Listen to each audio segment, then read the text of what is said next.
अवधूत चिंतन श्री गुरुदेव दत्त श्री स्वामी समर्थ. नमस्कार मंडळी, श्री स्वामी समर्थ. तुमच्या सगळ्यांचं आपल्या चॅनलवरती खूप खूप मनापासून स्वागत करते. तुमच्या सर्व चांगल्या इच्छा मनोकामना स्वामी महाराज लवकरात लवकर पूर्ण करोत हीच स्वामी महाराजांच्या चरणी प्रार्थना करते आणि आजच्या नवीन व्हिडिओला सुरुवात करते.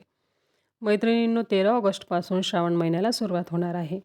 या श्रावण महिन्यात संपूर्ण महिनाभर पार्थिव शिवलिंगाची पूजा आपल्याला करायची आहे. या पूजेचे फळ काय आहे, पूजा कशी करावी, मंत्र कोणते, नैवेद्य कोणता, नियम, अटी अशी संपूर्ण माहिती मी तुम्हाला आजच्या व्हिडिओमध्ये देणार आहे. त्या अगोदर मी महादेवांचे 108 निराहार सोमवार कसे केले, या उपवासाची फलश्रुती काय आहे आणि मला आलेले अनुभव तुमच्यासोबत मला शेअर करायचे आहेत. हे सर्व अनुभव मी तुमच्यासोबत नेक्स्ट व्हिडिओमध्ये शेअर करणार आहे.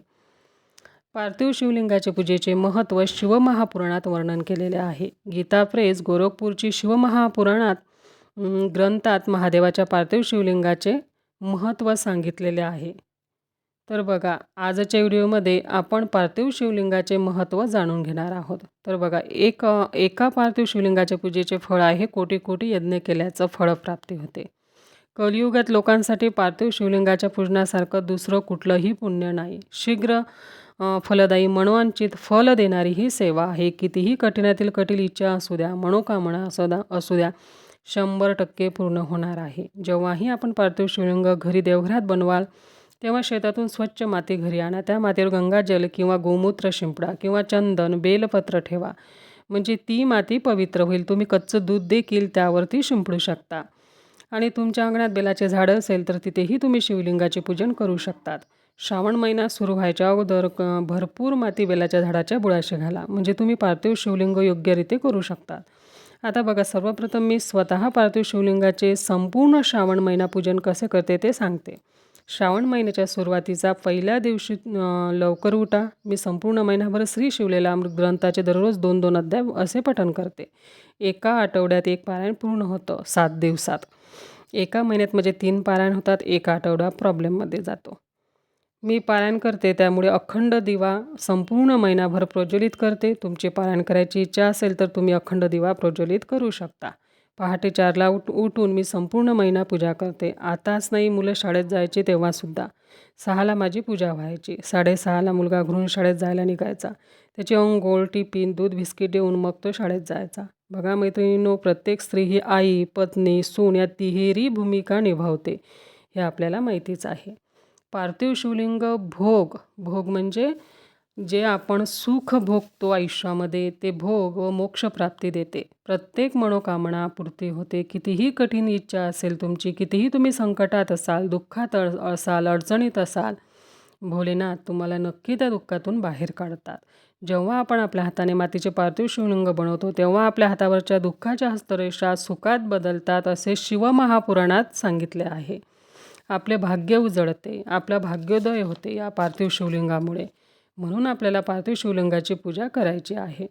मला या पूजेचे खूप अनुभव आले. खूप अडचणी, दुःखाच्या वेळी कुणी कुणाच्या मदतीला येत नसतं. प्रत्येकाला स्वतःचे प्रॉब्लेम्स असतात. त्यावेळी फक्त कामी येते ती म्हणजे आपण केलेली सेवा, पूजा, अर्चा. तर आता तुम्हाला कळालं असेल घरी माती आणल्यानंतर पवित्र कसे करायचे आणि पार्थिव शिवलिंगाच्या पूजनाचे महत्त्व. आता बघूयात पार्थिव शिवलिंग कसे करावे. थोडी माती घ्यायची, त्यामध्ये कच्चं दूध, तुमच्याकडे लोणी असेल तर थोडं लोणी घ्या आणि हाताने पार्थिव शिवलिंग बनवा. बघा, पार्वती मातेचं हस्तकमल आणि वरचं शिवलिंग असं वेगळं करून आपल्याला शिवलिंग बनवायचं आणि अखंड शिवलिंग बनवायचं आहे. आणि बघा, तुम्ही जेव्हा बेलाच्या झाडाखाली ही पूजा कराल तेव्हा फक्त शिवलिंगच आपल्याला असं बनवायचं असतं. पूर्ण शिवलिंग बनवायचं नसतं. हस्तकमल त्या शिवलिंगाला आपल्याला बनवायचं नसतं. फक्त वरचं शिवलिंग बनवायचं असते आणि पूजा करायची असते. हातात मातीचा गोळा घेऊन एकासोबतच पूर्ण शिवलिंग आपल्याला बनवायचं आहे जेव्हा आपण घरी पूजा करतो तेव्हा. आता तुमचं शिवलिंग बनवून झालं तोपर्यंत तुम्ही पूजेची तयारी करून घ्या. एक पाट किंवा चौरंग घ्या, त्यावरती पांढरं वस्त्र अंथरून घ्या. पाटाखाली स्वस्तिकची रांगोळी काढून घ्या. हळदी कुंकू वाहा, नंतर दिवा प्रज्वलित करा. धूप अगरबत्ती लावा. महादेवांना धूप अतिशय प्रिय आहे. त्यानंतर एक मोठं पितळचं ताट किंवा स्टीलचं असेल तरीही चालेल. त्यावर एक मोठी प्लेट उलटी ठेवा. त्यावर बेलपत्र सरळ ठेवा आणि त्यावरती आपल्याला शिवलिंग ठेवायचं आहे. नंतर अभिषेक करा. अभिषेक करते समय नित्यसेवा स्तोत्र व मंत्र या पोथीमध्ये मंत्र दिलेले आहेत ते मंत्र तुम्हाला म्हणायचे आहेत. ओम शिवाय नमः, ओम महेश्वराय नमः हे मंत्र तुम्हाला म्हणायचे आहेत. नंतर जे वस्त्र, कापसाचे वस्त्र अर्पण करा, जानवे अर्पण करा. दोरा घेऊन 6 पदरी जानवे तुम्ही तयार करा, त्याला हळदी कुंकू अर्पण करा आणि ते शिवजींना अर्पण करा. लाल पिवळे चंदन, अष्टगंध, अक्षदा, बेलपत्र, फुले, शमीपत्र, पांढरे फुलं अर्पण करा. दूध, साखर, खडीसाखर किंवा फळ असेल तर फळाचं नैवेद्य दाखवा. तुम्हाला जर शक्य असेल, आवड असेल तर दही भाताचा नैवेद्य तुम्ही दाखवू शकता. पोळी, गूळ आणि तूप असा चुरम्याचा लाडू देखील तुम्ही बनवू शकता. शिवजींना अतिशय प्रिय आहे हा प्रसाद. हा देखील तुम्ही शिवजींना अर्पण करू शकता. शिवस्तुती पठण करा. त्याच्यानंतर गणपती बाप्पांची आरती आणि महादेवाची आरती म्हणा. कापूर प्रज्वलित करा आणि तुमची इच्छा, मनोकामना भोलेनाथांना सांगा. ज्या दिवशी तुम्ही पार्थिव शिवलिंगाची पूजा कराल त्या दिवशी तुम्हाला सुरुवातीला संकल्प करायचा आहे की मी संपूर्ण महिनाभर पार्थिव शिवलिंगाची पूजा करेल. तुमची जी काही इच्छा असेल, मनोकामना असेल किंवा काही तुम्ही संकटात असाल, दुःखात असाल तर ते तुम्ही भोलेनाथांना सांगा. किंवा तुमची काही इच्छा, मनोकामना असेल तर माझी लवकरात लवकर पूर्ण होऊ देत अशी भोलेनाथांना प्रार्थना करायची आहे. तुम्हाला शक्य असेल तर 108 वेळा नमः शिवाय या पंचाक्षरी मंत्राचा जप देखील तुम्ही करू शकता. सोमवार असेल त्या दिवशी शुलेला अमृतातील 11 अध्याय तुम्ही पठण करा. प्रदोष असेल त्या दिवशी शुलेला अमृत या ग्रंथातील 5वा अध्याय तुम्ही पठण करू शकता. या प्रदोषाच्या दिवशी 5व्या अध्यायाचं खूप महत्त्व आहे. तुमच्या यथाशक्ती तुम्हाला जसं जमेल तशी सेवा तुम्ही करा. आणि 21 वेळा शिववशीकरण मंत्र देखील तुम्हाला बोलायचा आहे. पांढरे फूल शिवजींना अर्पण करा आणि ओम शिवाय वशी, ओम शिवाय वशी असा मंत्र तुम्हाला म्हणायचा आहे. तुम्ही लावलेला दिवा शांत झाला म्हणजे विझला तर शिवलिंग तुम्हाला विसर्जन करायचे आहे. पुन्हा साखरेचा नैवेद्य दाखवा, हातात तांदूळ घ्या आणि 3 वेळा अक्षदा वाहा. विसर्जनम विसर्जनम विसर्जनम आणि पुन्हा 3 वेळा अक्षदा वाहा. पुनरागमनायच पुनरागमनायच पुनरागमनायच असं 3 वेळा तुम्हाला बोलायचं आहे. म्हणजे हे शिवशंकरा, हे भोलेनाथा, मी केलेली पूजा स्वीकार करा. माझं काही चुकलं असेल तर मला माफ करा. मी पुन्हा तुमची पूजा करेल असं तुम्हाला बोलायचं आहे. मैत्रिणींनो, एक गोष्ट लक्षात ठेवा. शिवमंदिरात तुम्ही दररोज जात असाल तर तुम्हाला शिवपूजा कधीही मोडायची नाही. दुसऱ्या व्यक्तीने केलेली पूजा तुम्हाला विस्कटायची नाही. गुरुचरित्राच्या 28व्या अध्यायात वर्णन केलेले आहे शिवपूजा मोडू नये, हे लक्षात घ्या.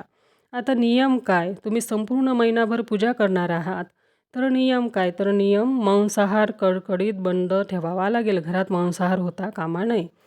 आणि तुम्ही जर शिवलेल्या अमृताचे पारायण करत असाल, अखंड दिवा प्रज्वलित करत असाल तर तुम्हाला ब्रह्मचर्याचे पालन संपूर्ण महिनाभर करायचे आहे, हे लक्षात घ्या.